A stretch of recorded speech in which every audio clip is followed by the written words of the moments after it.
సదాశివసమారంభాం వ్యాసశంకరమధ్యమాం అస్మదాచార్యపర్యంతాం వందే గురుపరంపరాం. జ్యోతిషాస్త్రాన్ని భావితరాల వారికి ప్రసాదించిన ఋషుల యొక్క పాదపద్మాలకి నమస్కారం చేసుకుంటూ, అలాగే నాకు ఈ జ్యోతిష విద్యను నేర్పిన గురువర్యులు జ్యోతిష బ్రహ్మ కీర్తిశేషులు శ్రీ ఈరంకి సూర్యనారాయణమూర్తి గారు, సూర్యశ్రీ దైవజ్ఞ గారి యొక్క పాదపద్మాలకి నమస్కారం చేసుకుంటూ, ఓం శ్రీ మహాగణాధిపతి నమః, శ్రీ గురుభ్యో నమః, హరి ఓం. వీక్షకులందరికీ నమస్కారం.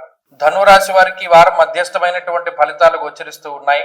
లాభస్థాన స్థిత రవిగ్రహము, లాభస్థాన స్థిత శుక్రుడు, అలాగే ఈ వారం చివరిలో యోగించేటువంటి చంద్రుడు, వెరసి 3 గ్రహాల తాలూకు శుభ ఫలితాలు ఉన్నాయి. రవి శుక్రుల యొక్క లాభస్థాన స్థితి ఆర్థికంగా ఉపయోగపడుతుంది, ఆరోగ్యపరంగా ఉపయోగపడుతుంది.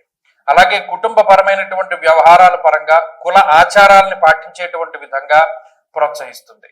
అలాగే విదేశీయాన సంబంధమైనటువంటి విషయాలు, విదేశీ ఉద్యోగము, విద్య, స్థిరత్వం లాంటి అంశాలపై పాజిటివ్ గా అంటే సానుకూలమైనటువంటి ఫలితాలను ఇవ్వగలుగుతుంది.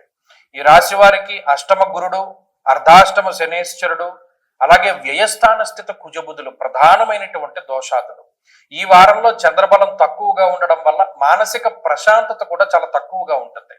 ప్రత్యేకించి వ్యయస్థానమందు కుజుని యొక్క సంచారం ఉండడం వల్ల కార్య విఘ్నము అనేటువంటిది ఎక్కువగా ఉంటుంది. అనుకున్నటువంటి సమయానికి ఇది పూర్తి చేయలేకపోతారు. అలాగే ఏదో ఒక ఆటంకము అనేటువంటిది వస్తూ ఉంటుంది. ప్రత్యేకించి అనవసరమైనటువంటి పనులపై సమయాన్ని వెచ్చించవలసినటువంటి పరిస్థితులు ఉంటాయి. ముఖ్యంగా కుటుంబ పరమైనటువంటి విషయాలు వెనక్కి లాగుతూ ఉంటాయి. మానసికంగా ఎక్కువ ఇబ్బంది పెడుతూ ఉంటాయి. కుటుంబం నుండి సపోర్ట్ దొరకకుండా ఉంటుంది. సరే, ఫైనాన్షియల్ సపోర్ట్ అయినా లేదో మోరల్ గా కూడా, లేదా ఓరల్ గా కూడా, మాటపరంగా కూడా వాళ్ళు ఏమైనా సపోర్ట్ చేస్తారేమో అని ఆశించవలసి వచ్చినప్పుడు ఆ సపోర్ట్ కూడా దొరకదు. ఇవి ఎక్కువగా ఇంపాక్ట్ చేసేటువంటి విషయాలు.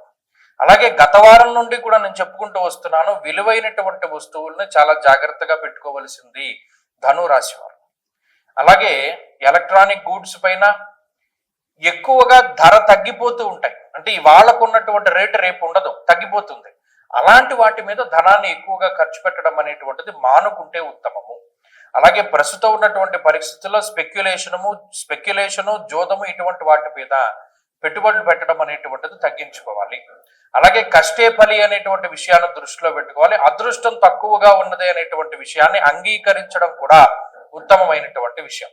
కాబట్టి ధనురాశి వారు ఈ వారంలో మరింత అనుకూలమైనటువంటి ఫలితాలను సాధించడానికి ఎక్కువగా ఆంజనేయ స్వామి వారి యొక్క ఆరాధన, శ్రీరామరక్షా స్తోత్రం గాని, ఆంజనేయ అష్టోత్తర శతనామావళి స్తోత్రం గాని పారాయణ చేస్తూ ఉండడం చెప్పదగినటువంటి సూచన. ఈ వారంలో కలిసి వచ్చేటువంటి రోజు ఆదివారంగా చెప్పవచ్చును. అదృష్ట సంఖ్య 6, అదృష్ట వర్ణము ఎరుపు. తదుపరి మకర రాశి.